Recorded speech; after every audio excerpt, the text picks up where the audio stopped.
Bienvenue, on se retrouve pour une nouvelle vidéo Mercato avec l'officialisation du nouveau maillot de Real Madrid. Selon Mundo Deportivo, le Real Madrid ne signera pas ni Ken ni Mbappé cette année, le souhait d'Endrick du côté de la Maison Blanche.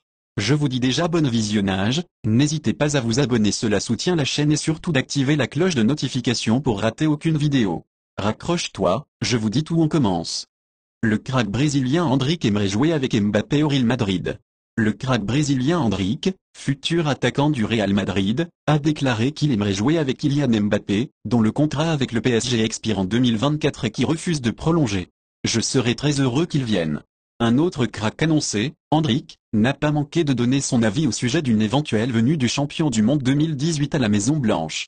Je serai très heureux qu'il vienne, j'aimerais jouer à ses côtés et rivaliser avec lui à Madrid, a confié le jeune Brésilien, 16 ans, à ses proches. Tout le monde voudrait Kylian dans son équipe, avait de son côté lancé le milieu Eduardo Camavinga ce mardi en marge du rassemblement des Bleus à Clairefontaine.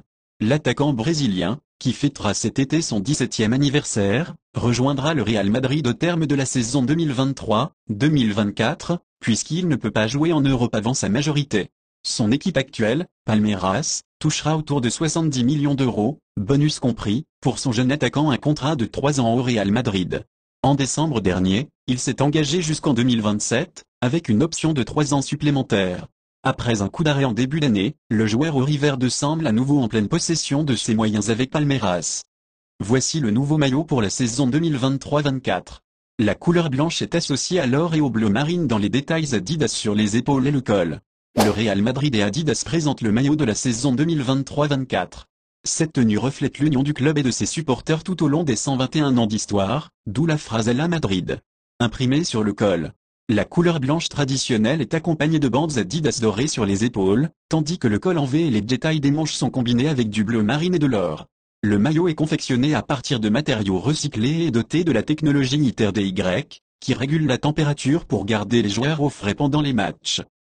Après l'énorme tension créée par Kylian Mbappé, en communiquant par écrit au PSG qu'il n'a pas l'intention d'être dans le club parisien au-delà de 2024, avec des échanges d'accusations ultérieurs entre les parties, le Real Madrid observe la situation sereinement, la stratégie étant très cool. Il est clair que pour la Maison Blanche c'est une priorité, mais ils ne veulent pas courir sauf s'ils sont obligés à le faire.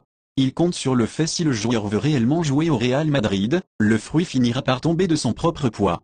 Les moyens de Florentino à un émetteur avant que la tempête ne se déchaîne semblent prémonitoires. Mbappé vient-il? Oui, mais pas cette année. Et c'est que, comme la rapporte la Cadena Cop, le Real Madrid n'a pas l'intention de recruter Harry Kane ou Kylian Mbappé.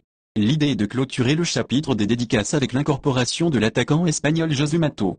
Son arrivée pouvait être officielle lundi prochain, une fois la Ligue des Nations qu'il dispute avec l'Espagne.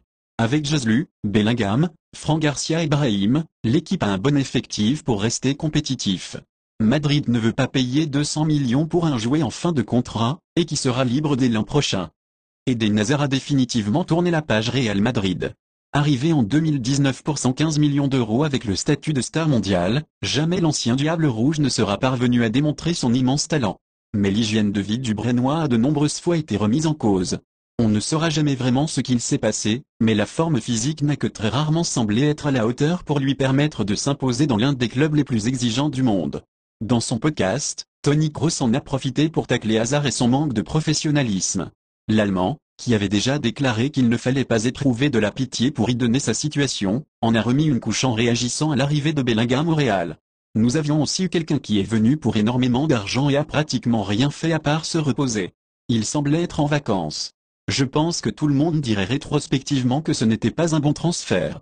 103 millions d'euros pour Bellingham, c'est beaucoup d'argent, mais voyons le positif. Bellingham a l'air très fort.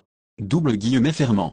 Après des jours de discussion, c'est maintenant officiel, Jude Bellingham est finalement présenté au Bernabeu et prend le numéro 5 de Zinedine Zidane. Jude Bellingham, numéro 22 ou 5? Tout d'abord, je tiens à remercier Josu Vallejo de m'avoir laissé son numéro. Je lui ai déjà parlé, c'est un gars tellement sympa. Pour moi, Zidane est le meilleur. J'espère prolonger l'héritage du chiffre 5. Je suis honoré de porter le numéro 5. Nous verrons ce qui se passera dans le futur.